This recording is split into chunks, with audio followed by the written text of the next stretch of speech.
আসসালামু আলাইকুম, welcome to Ahmed kitchen. আজকে আপনাদের সাথে শেয়ার করব ডিম দিয়ে তৈরি ভিন্নধর্মী একটি রেসিপি, যার নাম হচ্ছে এগ লাবাবদার। নামটা যেরকম সুন্দর, খেতেও কিন্তু ভীষণ মজার। তো চলুন দেখে নেওয়া যাক।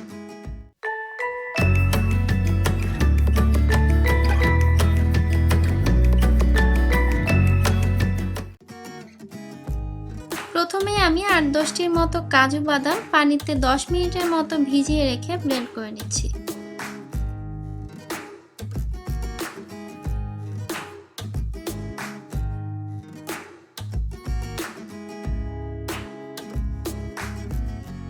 বড় সাইজের একটি টমেটো আমি কিউব করে কেটে নিয়ে ব্লেন্ড করে নিচ্ছি।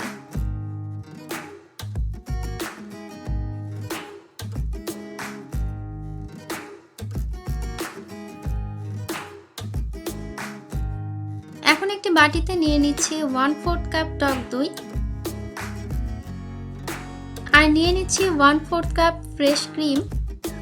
এই ক্রিমগুলো কিন্তু এখন যে কোনো সুপার শপেই কিনতে পাওয়া যায়।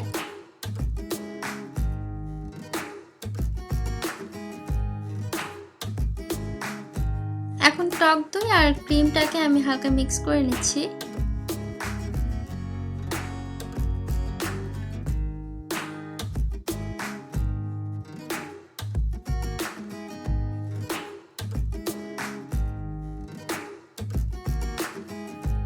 এখন রান্না করে নেওয়ার জন্য আমি চুলায় মিডিয়াম হাই হিটে একটি প্যান বসিয়ে দিয়েছি।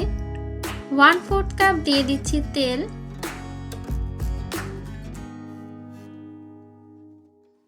দিয়ে দিচ্ছি 2টি এলাচ, একটি দারচিনি এবং একটি তেজপাতা।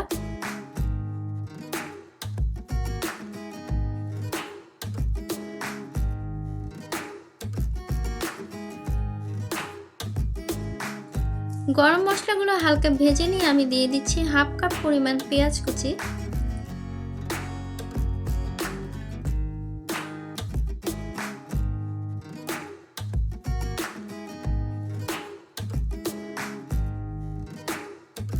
পেঁয়াজটা হালকা বাদামি কালার করে ভেজে নিয়ে আমি কিছুক্ষণ আগে যে টমেটো পেস্ট করে রেখেছিলাম সেটা দিয়ে দিচ্ছি।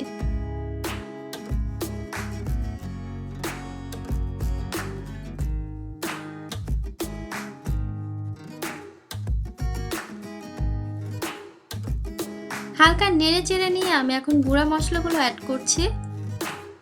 হলুদের গুঁড়া দিচ্ছি 1/2 চা চামচ,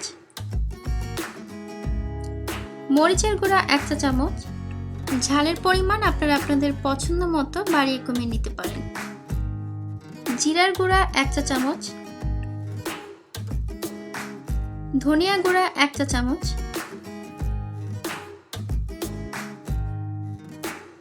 গরম মশলা গুঁড়া 1 চা চামচ, লবণ দিয়ে দিচ্ছি স্বাদ মতো। কিছুক্ষণ আগে যে বাদাম পেস্ট করে রেখেছিলাম সেটা দিয়ে দিচ্ছি।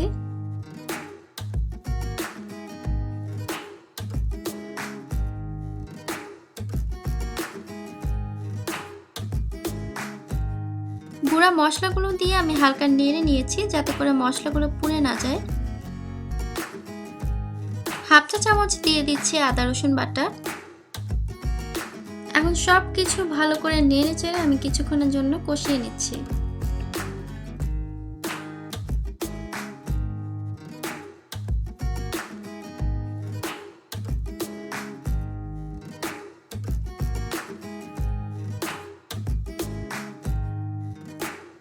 মশলাটা যখন খুব ভালো মতো কষানো হয়ে যাবে এবং তেলটা উপরের দিকে ভেসে উঠবে, তখন আমি টক দই এবং ক্রিমের যে মিশ্রণটা করে রেখেছিলাম সেটা দিয়ে দিচ্ছি।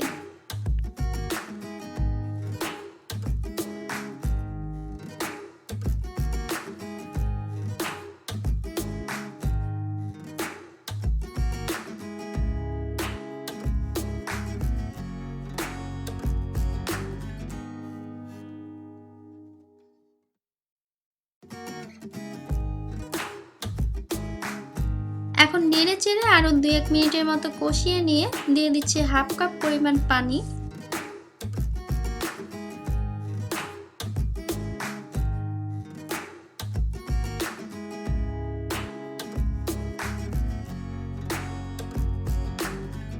আমি এখানে 4টা ডিম সিদ্ধ করে মাঝখান থেকে কেটে নিয়েছি।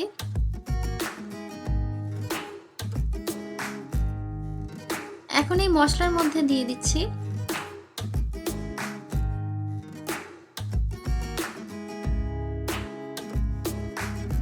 ডিমগুলো দিয়ে আমি উপর থেকে হালকা করে মশলা দিয়ে দিচ্ছি, তবে খুব বেশি নাড়াচাড়া করা যাবে না, এতে করে ডিমের কুসুমটা ভেঙে যেতে পারে।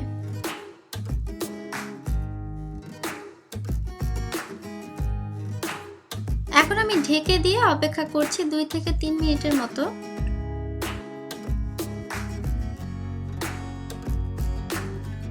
ঢাকনাটা খুলে নিয়ে আমি হালকা করে ডিমগুলোকে উল্টে দিব।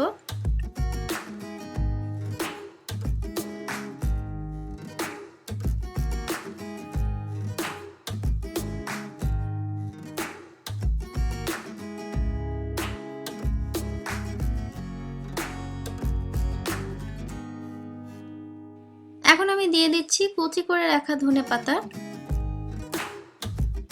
এখন আরো 2 মিনিটের মতো আমি রান্না করে নিচ্ছি, ঝোলটা আরো কিছুটা ঘন হয়ে যাওয়া পর্যন্ত।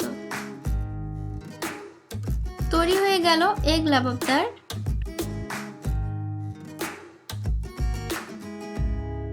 আমি এখন পরিবেশন করে নিচ্ছি।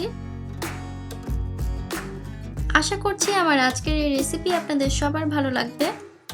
আমার রেসিপিগুলো আপনাদের যদি ভালো লেগে থাকে লাইক, কমেন্ট, শেয়ার করবেন এবং নতুন নতুন আরও রেসিপি পেতে আমার চ্যানেলটিকে সাবস্ক্রাইব করতে ভুলবেন না।